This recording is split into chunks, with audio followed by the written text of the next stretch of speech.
Staff Training for Airline Manager 4. First, we're going to look at management training. These are things that you'll be able to use. They affect pay raises, pay cuts, morale, employee morale, etc. So you have to research in general. You'd have to get all 5 out of 5 in order for it to take effect. I don't think it's always true. Uh, it mostly affects salaries. Management training mostly affects salaries. It should be one of the first couple of groups where you perform training in, which we'll explain later. This is operation training. This is also a little bit of an important group.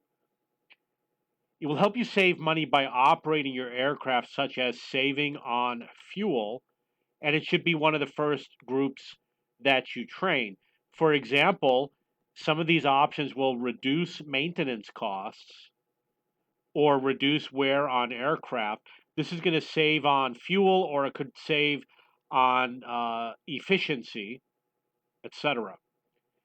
Obviously, it matters more when you have a lot more planes, when you have a large fleet. When you have a small fleet, a large fleet is 180 planes. When you have a small fleet, it's going to have a less of an impact. This is event training. I trained it, but in a year, I've never played a single event. The events are not that interesting. I think you can go read them and see how they're interesting, but you're probably not going to do them because you're going to want to fly your planes on your routes from your hubs. And the events, I don't think, are going to be your planes and your hubs. They're going to ask for specialized routes, and you might have to get different planes. So the events are not that great. You're not going to be that happy with them. Service training. This one over here is very important. The one that has a little airplane.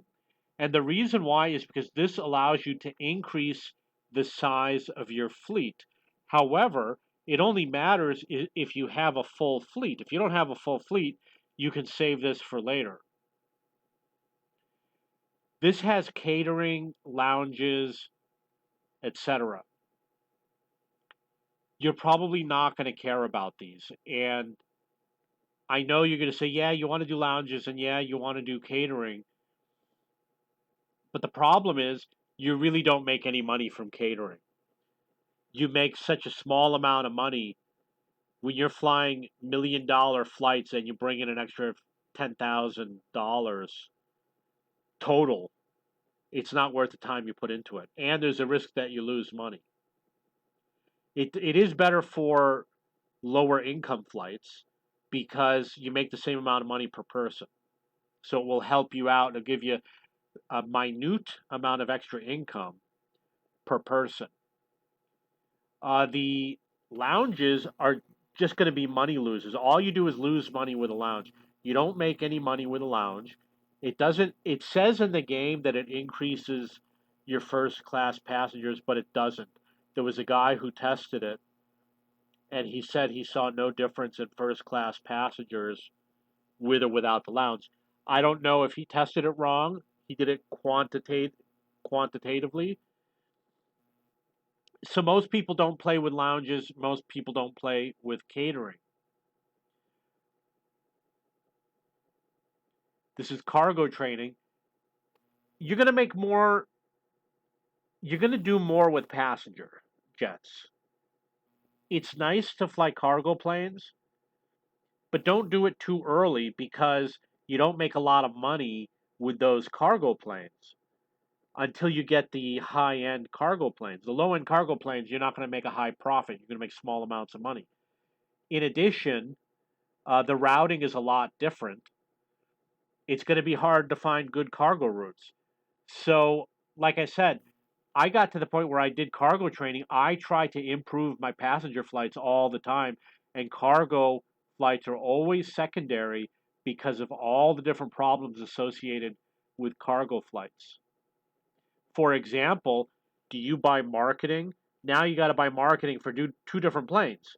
What would you rather do? Would you rather buy marketing once for all of your planes or pay double the marketing bill for a few extra planes? You understand what I mean? So that's one of the reasons why you're not going to like cargo in the beginning.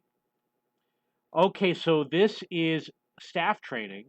You can reset training as you see. It says all training will be reset except for fleet manager training, catering, and lounge manager training. One of the reasons why is because once you build lounges, they don't want you to reset it. Once you've built a lounge, you got the lounge, and it's not right to go reset the training for the lounge. Um, See how it has training points? My advice, don't worry about it. Don't worry about trying to get training points. You're going to have all the work it takes to get a training point, and let's say you get better fuel efficiency. One flight brings in a lot of money. You could bring in hundreds of thousands, or I brought in 4.5 million from one flight. It's going to make this a waste of time. Like when you think, oh, I got this catering and I made $10,000. Yeah, but you could have just done a regular passenger flight and made 4.4 million. You're going to bring in a lot more cash routing smartly, departing your planes as quickly as possible at full capacity. Marketing is a different story. Staff training has less of an impact on the game. Marketing has a huge impact on the game. You want to focus your efforts on marketing. If you have any questions or comments, please post below or go to my forum at cheapbooks.com or cheapbooks.cc. Go to the video games forum for Airline Manager 4.